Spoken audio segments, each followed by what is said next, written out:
Bonjour à tous et bienvenue dans ce tout nouvel épisode de notre émission Santé intime. Je suis Henriette Francine et je suis accompagnée du Dr Solano.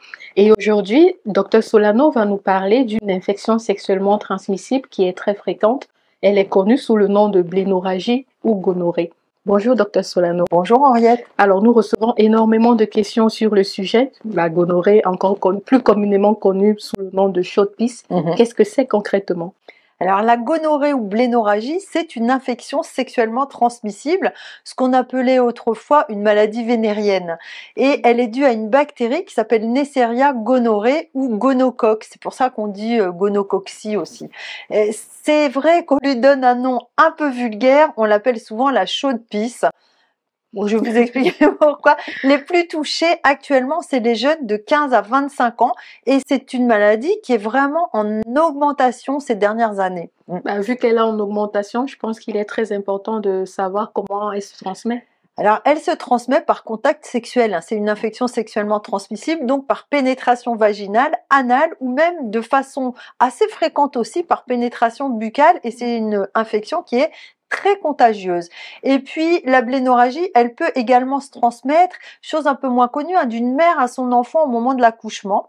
Et si l'enfant n'est pas traité, ça peut entraîner des graves problèmes d'yeux, allant jusqu'à la cécité. Et c'est pour ça que l'Organisation mondiale de la santé, elle recommande d'appliquer un antibiotique sur les yeux des nouveau-nés dès leur naissance, même sans faire de dépistage, de manière à prévenir ces troubles visuels. Mais docteur, comment est-ce qu'on sait qu'on a la chaude-pisse? C'est quoi ces symptômes? Alors, malheureusement, quand on a une blénorragie, la moitié des femmes et un tiers des hommes, eh bien, ils ont zéro symptôme. Donc, ils ne s'en rendent pas compte. Et ça, c'est très embêtant parce que forcément, ils vont contaminer d'autres personnes puisqu'ils se sentent pas malades, ils se soignent pas. Et donc, c'est pour ça qu'en France, on recommande de faire très facilement un dépistage aux jeunes, quasiment systématiquement, quand ils consultent un médecin. C'est la population la plus concernée, aux 15-25 ans. Et le but, c'est de dépister les cas qui n'entraînent pas de symptômes parce que les personnes, elles vont pas consulter. Donc, il faut leur proposer un dépistage assez facilement, de manière à éviter de transmettre cette maladie. Mais quels sont concrètement les signes que l'on peut observer chez une personne atteinte de blénorragie?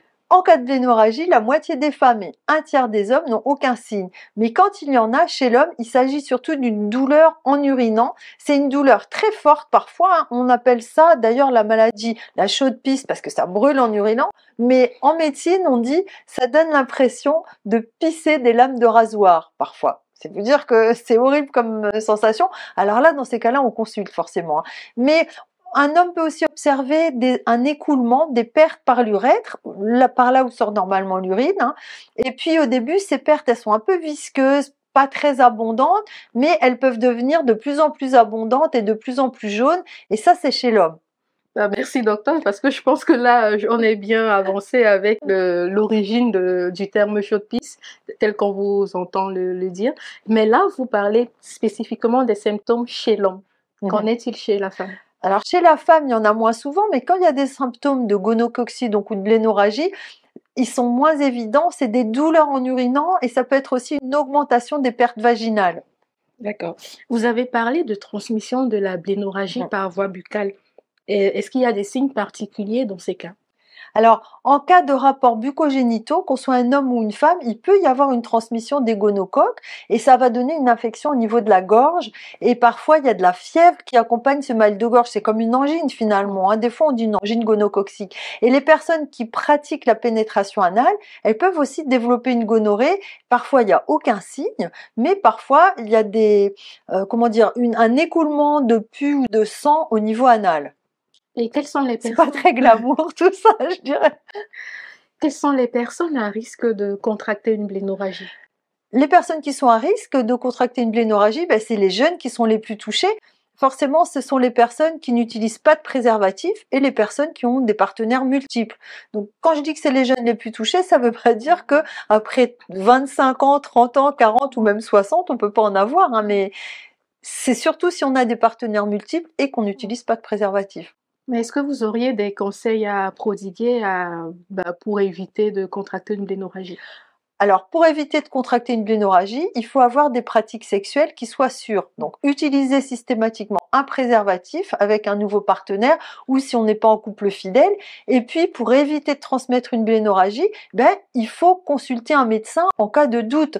Il va vous prescrire un dépistage et puis un traitement aux deux partenaires parce que si vous avez cette infection, votre partenaire, a priori, a des risques de l'avoir. Donc, on essaye de traiter aussi vite que possible pour éviter que l'infection se répande. Vous l'avez dit tout à l'heure, docteur, il y a certaines personnes atteintes de blénorragie qui ne savent pas que leur corps héberge cette bactérie. Elles n'ont donc aucun signe. Et qu'est-ce qui se passe donc si l'on ne se soigne pas? Ça, c'est vrai qu'une blénorragie, quand on n'a aucun symptôme, homme ou femme, on a un risque que la maladie elle persiste dans le corps. Et donc, le principal risque, c'est probablement la stérilité. En effet, cette bactérie, elle va entraîner une inflammation des organes sexuels chez la femme et une inflammation de l'épididyme, c'est-à-dire une zone qui est située au niveau des testicules chez l'homme. Et donc, chez la femme, l'infection chronique, elle peut abîmer les trompes, ça augmente le risque de stérilité et de grossesse extra-utérine. Et puis, il peut y avoir des complications encore plus graves si c'est pas soigné. Mais elles sont quand même beaucoup plus rares parce que la gonococcie, ça se soigne assez facilement quand c'est dépisté. Mais quand ça persiste, dans les cas les plus graves, elle peut s'étendre au corps entier. C'est plus seulement la zone sexuelle qui est infectée. Et donc, on peut avoir des douleurs articulaires, des rougeurs, de la fièvre, des frissons et même une méningite ou des endocardites. Donc, c'est vraiment important de faire du dépistage assez fréquent dans la population. Essayer de toucher tout le monde pour éviter tout ce genre de problèmes. Vous dites que la blénorragie se soigne assez facilement. En quoi consiste ce traitement Alors le traitement de la blénorragie, c'est simple, ce sont des antibiotiques. C'est un traitement simple, efficace et qui fonctionne. Et c'est pour ça que quand on craint d'être infecté, ou même si on craint pas, mais on se dit j'ai eu des partenaires multiples, j'ai pas toujours utilisé de préservatif, ça vaut le coup d'aller voir son médecin traitant ou d'aller en laboratoire faire un dépistage.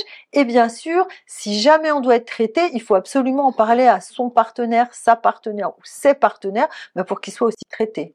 Très bien. Nous allons à présent passer à la deuxième partie de l'émission où le docteur Solano répond à vos questions. Une question qui a été posée de façon anonyme. La personne dit: sur quel site acheter du Priligi, je ne sais pas si je prononce bien, le médicament contre l'éjaculation précoce? Bon, on peut prononcer Priligi, on a le choix, c'est la même chose. Ou dapoxétine, c'est le nom chimique d'ailleurs. Alors le Priligi, c'est un médicament pour aider les hommes qui ont une éjaculation précoce et qui va permettre de retarder un peu l'éjaculation. Ce médicament, en France en tout cas, c'est interdit de l'acheter sur Internet. Il n'y a pas le droit de le vendre en fait parce qu'il faut une ordonnance. Et donc quand il faut une ordonnance, on ne peut pas acheter les médicaments sur Internet, ce qui veut dire que les médicaments qui sont quand même en vente sont contrefaits, ils sont illégaux, et souvent en plus ils sont plus chers qu'en pharmacie, ils sont pas contrôlés, et donc on peut tomber sur des produits dangereux, donc c'est à éviter, il faut l'acheter en pharmacie. D'accord. Voici une question de Kevin qui dit: j'aimerais savoir pourquoi dans le monde entier, le taux des hommes qui se masturbent est plus élevé que celui de la femme. La question de Kevin, c'est intéressant quand même. C'est vrai que toutes les études montrent une différence assez importante entre la masturbation masculine et féminine. Dans une enquête, je vais vous donner un peu des chiffres parce que c'est intéressant. À 18 ans, 93% des garçons disaient avoir déjà pratiqué au moins une fois la masturbation dans leur vie. Et pour les filles, c'était seulement 45% des filles à 18 ans. Pour les plus âgés, après, les chiffres n'augmentaient pas du tout chez les hommes, donc il y a un petit pourcentage d'hommes qui pratiquent jamais la masturbation, et chez les femmes, en revanche, ça a augmenté progressivement avec l'âge, comme si elles découvraient cette pratique plus tard. Et à l'âge adulte, toujours d'après la même étude, en moyenne, les hommes adultes pratiquaient la masturbation toutes les 3 semaines, et les femmes une fois par trimestre, donc il y a vraiment une différence, et c'est beaucoup moins que ce qu'on imagine parfois. Bon, sachant qu'une moyenne, ça ne veut pas dire grand-chose. Moi, je connais des personnes adultes qui disent je le fais 3 fois par jour. Bon, ça peut être une addiction à ce moment-là. Puis il y en a qui disent oh non, je le faisais quand j'étais ado, maintenant ça m'intéresse plus tellement. Donc on est tous très différents. Hein. Comme le dit Kevin, il existe une différence notoire entre la pratique de la masturbation chez les hommes et chez les femmes. Comment vous, docteur, vous pouvez expliquer cela? Alors, c'est qu'on n'est pas fait pareil, hein. La pratique de la masturbation, chez un garçon, c'est beaucoup plus simple, c'est plus évident, tout simplement parce qu'il n'est pas fait pareil. Il voit qu'il a un pénis, il a un sexe sous les yeux, et il constate qu'il a parfois des érections. Il va toucher forcément cette zone, et très facilement, à la puberté, il va faire le lien entre excitation sexuelle et érection. Et donc, il peut facilement toucher son pénis, il va se dire, tiens, c'est agréable, c'est intéressant, alors que pour une fille, ça se passe pas du tout comme ça. Quand son corps éprouve une excitation sexuelle, à une jeune fille adolescente, par exemple, son sexe, il gonfle, il se lubrifie, mais en fait, elle voit rien du tout. Donc souvent, elle n'en a même pas conscience. On le sait par des études, en demandant aux femmes, avez-vous une lubrification? Souvent, elles savent pas. Il n'y a pas de rapport entre ce qu'on analyse avec des capteurs, hein, et ce qu'elles ressentent. Elles s'en rendent pas compte. Enfin, c'est pas systématique en tout cas. Et donc, résultat, les toutes jeunes filles, elles peuvent avoir des orgasmes aussi, sans savoir que c'est un orgasme. Je pense à une de mes patientes qui avait une quarantaine d'années, elle me racontait que quand elle était adolescente, elle aimait bien faire des abdos, c'était une gymnastique en serrant les jambes, et elle disait, oh, je sentais quelque chose d'hyper agréable dans le ventre, j'appelais ça, c'est comme des petites explosions que j'avais dans le ventre, et elle me dit, mais c'est des années après que j'ai compris que c'était une masturbation, que j'avais des orgasmes. Et donc, un homme, il se dira jamais ça, il se dira pas, tiens, j'ai un petit truc qui est marrant. Non, il va comprendre ce que c'est. Donc, je pense que c'est à cause de cette différence anatomique que forcément, ça se passe pas de la même manière. Très bien, merci docteur. Et voici une question qui nous vient de Côte d'Ivoire. C'est Yao qui nous dit, j'ai 28 ans et je suis vierge. Et je vois que mon pénis est un peu petit. Du coup, j'ai honte de le montrer et j'ai peur d'aller voir les filles, même celles qui me disent que tout va bien. J'ai envie de lui dire, mais s'il y en a qui disent que tout va bien, c'est peut-être qu'il est très mignon. Il n'y a pas que la taille qui compte. C'est comme les personnes. Un homme peut être grand ou petit, peut être très beau, même s'il n'est pas très grand. Bon, ça. Donc, je pense qu'il y a beaucoup d'hommes qui trouvent que leur pénis est trop petit à l'heure actuelle. C'est vraiment une épidémie, hein.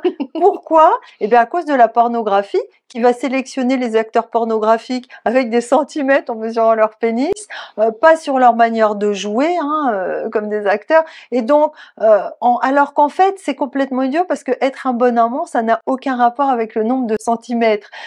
C'est d'autant plus dommage pour Yao que visiblement, il y a des filles qui lui ont dit, bah non, tu es tout à fait bien comme ça. Donc c'est quand même dommage de pas les croire. Ça veut dire qu'elle le trouvait suffisamment intéressant comme il est, hein.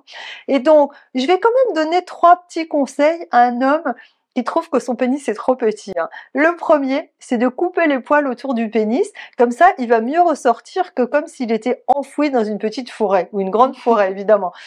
La deuxième chose, c'est de ne pas fumer, parce qu'on sait que fumer, ça fait progressivement diminuer la taille du pénis en érection. On en a déjà parlé dans une émission, et ça a été prouvé par des études. Et puis, la troisième chose, c'est de demander à votre partenaire ce qui lui donne du plaisir à elle. Quelle caresse, quelle position, quel mouvement. Comme ça, vous allez devenir un bon amant, même si votre pénis a une taille moyenne ou même légèrement en dessous de la moyenne. Et puis, je vais peut-être donner un 4e conseil plus global, mais c'est prenez confiance en vous, félicitez-vous pour tout ce que vous faites de bien, dont vous êtes fiers, et arrêtez de vous autocritiquer dans votre tête, parce que sinon, franchement, ça peut devenir une obsession. Moi, j'ai des patients, c'est une obsession. Je vais même ajouter une chose. Il y a une étude très intéressante où ils ont pris 1000 hommes qui consultaient pour micro-pénis. 1000 hommes, donc ça a duré longtemps, qui allaient consulter en disant mon pénis est trop petit. Et bien vous savez combien il y en avait qui avaient réellement un pénis anormalement petit? 0. Donc c'est quand même, ça ne veut pas dire que ça n'existe pas. Moi j'ai déjà eu des patients qui ont eu ce problème, qui ont un traitement, mais franchement, 999% pour 1000 des hommes qui pensent ça, ils sont tout à fait normaux. Eh bien, merci pour tous ces conseils, docteur Solano. C'est ici que s'achève cet épisode de notre émission Santé Intime. Nous espérons que vous aurez appris des choses qui vous seront utiles. Merci beaucoup à vous, docteur Solano, pour tous ces précieux conseils et au plaisir de vous revoir très bientôt pour une nouvelle émission. Oui, avec plaisir, Henriette, et puis avec plaisir, je retrouverai tous nos auditeurs et nos téléspectateurs.